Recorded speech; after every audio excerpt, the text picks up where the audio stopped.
Okay, hi guys, Mr. User Boss here, and welcome to my full review of the Redmi Note by Chinese manufacturer Xiaomi. So I've actually got the cheapest link on the whole internet in the description below, and that's from dhgate.com. And that also includes a full year of warranty and free worldwide shipping, so yeah, pretty good buy. And I want to clarify something with this phone. It is amazing. This phone is by far the best phone I have ever seen for the price. And that, it absolutely destroys phones like the OnePlus One and the Nexus 5, which are already absolute bargains. It's thin, it's light, and it's incredibly powerful, and it's got every single thing you'd want in a flagship device. And guess what? It actually costs less than phones like the Moto G, even the Moto E. It's sort of that kind of level of pricing, and it's just amazing. So, starting with the hardware, we have 3 individually backlit red LED capacitive buttons. Now, these are so nice, and they're actually really responsive. All the buttons on the phone are slightly raised, so they're actually really easy to press. So actually, this phone runs MIUI, which is a very highly customized skin on Android. Now, a lot of people say that, the best way to experience Android is in its stock form, but actually, once you've tried something like this, you might change your mind. Everything is super slick, and you can tell that a lot of work has been gone into optimizing this software. Every single thing you do is accompanied by its own unique animation, and it all is very slick, and it actually reminds me a lot of the iPhone interface, but it has all the benefits of an Android device, the ability to place widgets and do all the things that you actually want to do. Even if you didn't like this interface, you can always go ahead and install a third-party launcher, but honestly, I absolutely love it. I think it's actually, it's got the most information, and it's probably better than any other manufacturer skin that I've ever seen, including TouchWiz and LG software, and yeah, just about everything else. So I am blown away by the software, and a bit more on that later. But you'll find ridiculous amounts of settings to toggle with, which just aren't present in normal Android. You can fully customize it as if it were a custom ROM, even though it's actually the stock one. But MIUI really is something quite special. This device will also be receiving constant updates from Xiaomi themselves, so you've really got nothing to worry about. So everything about this UI, right down to the lock screen, is really snazzy. So even on the lock screen itself, we actually have more options. You can actually double tap the lock button to actually open up a quick play music menu, so that can allow you from the lock screen to toggle on and off, play and pause, and skip tracks. For some reason, they've even gone and redone the Android volume control. So taking a closer look at the screen, it is really beautiful. This phone has a 5.5-inch 720p IPS display, and let me just say, you have to see it to believe it.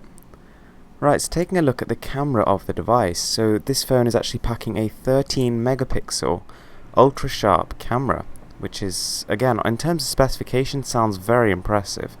It's very rare that you actually get a phone under the sort of £100 category with a camera like this. This is actually, in theory at least, as good as all the sort of Samsung Galaxy S5s, the iPhone 5Ss, and those kind of phones up there. So, the camera UI is really smart, it's clean, and it's exactly what you sort of come to know and love with this phone. There's plenty of options, things like being able to toggle the resolution of your photos, the actual image quality, and you will be blown away by the actual photos this thing can take. The detail is literally, it's eye-watering. You zoom in on literally an unlimited amount, and you will still see really crisp images, and it's just something I'm not used to with my HTC One M8. It absolutely destroys my own phone, which is kind of embarrassing for me, but hey, I was just, I can barely even get over this. And even in low lighting conditions like this shot, you can barely even tell. It looks like broad daylight, but actually it was under the shade, and it was like 9 o'clock in the evening, so it's just unbelievable. Right, so now we're going to do some gaming tests to see what the performance is like on the device. So the first game we're looking at is Dead Effect, and this is kind of like a Dead Trigger sort of esque game with a bit more sort of a horror element to it. So when you actually buy this phone, you'll have the choice to either get the 1GB RAM model or the 2GB RAM model, and both of them will have extremely fast Octa-Core processors, so either way, you're going to get an incredibly smooth gaming experience, and as you can see, it's a smooth, flawless 60 frames per second, and this game looks really good. I would say it surpasses that of the Xbox 360 and the PlayStation 3. Right, so game number 2 is Samurais vs Zombies, and this is like a kind of cartoon wars kind of style game where you sort of start from one end and try and progress to the other side of the map, and it's actually very, very strategic, and it looks amazing. This is a really, really graphically intensive game, and it runs, as you would expect, amazingly. Slightly more worryingly, this game actually did have occasional lag spikes on my HTC One M8, but it didn't on this phone, so yeah, that really is saying something. And you know, phones like the Qbot GT99, which I reviewed a while ago, also for around $150, it just can't handle this game, and this phone, it's just buttery smooth, and it's just powering through it. So you know, I've got no idea, you know, how they managed to do this, but the MTK processor in this thing, it's really doing its job. Okay, so the last game we're going to take a look at is Gun Club 3. So this is more of a simulation than an actual game in itself, but it does sort of have that gamey kind of element to it as well, and you're basically in like sort of a dynamic shooting range, similar to sort of those Call of Duty missions where you're on those time trials, that kind of thing.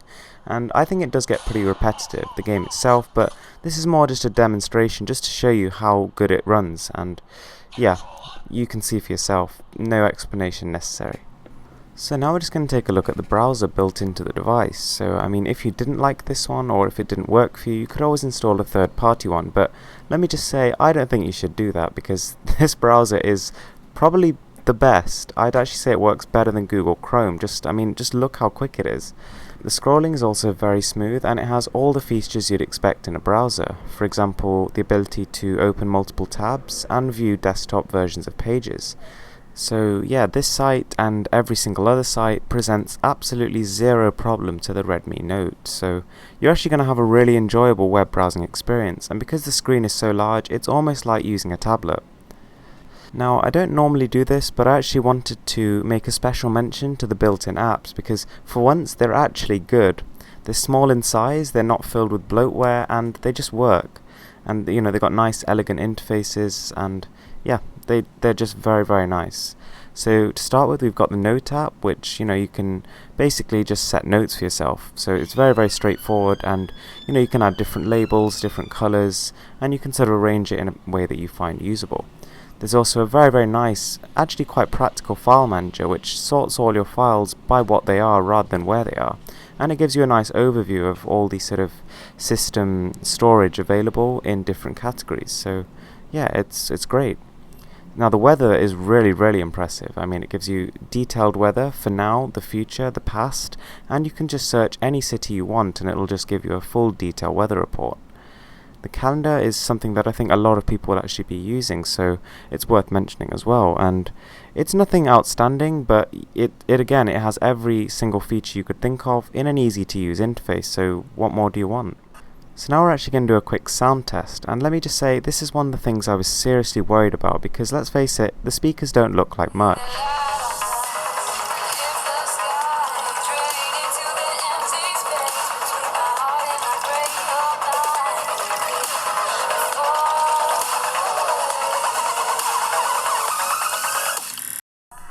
Okay, so that's the speakers. Now, they are not quite sort of HTC One M8 level, and I'd say they're probably not quite as good as the OnePlus Ones, but these are still very solid and above average speakers. Now, the video is really great. I mean, here we're watching a trailer for the Kung Fu Panda 2 movie, and I mean, just, yeah, observe.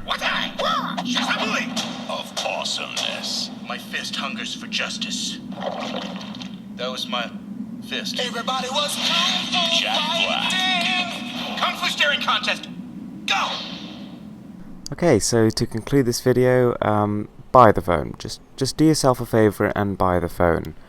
It is that good. If you actually need a spare phone, or even if you just want another gadget to play with, this is amazing. It absolutely destroys 3D games, you know, it grinds them to a pulp. You've got this glorious 5.5-inch display, which is, you know, really, really nice size, because it really lets you appreciate media, and it acts like a tablet. You've got the incredible camera, the good speakers, and what more do I need to say? Just buy.